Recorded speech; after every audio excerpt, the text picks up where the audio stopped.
Pinupuri ka namin, O Diyos, Ama, Anak at Espiritu Santo. Salamat, Ama, na ibinigay mo sa amin si Jesus na iyong anak, na namatay para sa aming kasalanan, iyong muling binuhay, iniakyat at iniluklok sa iyong kanan sa langit.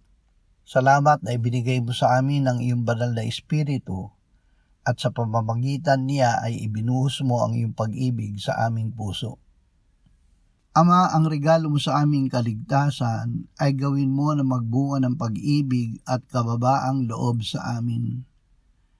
Gawin mo na kami ay mamuhay na may katuwiran, isang buhay na tapat at sumusunod sa iyong kalooban.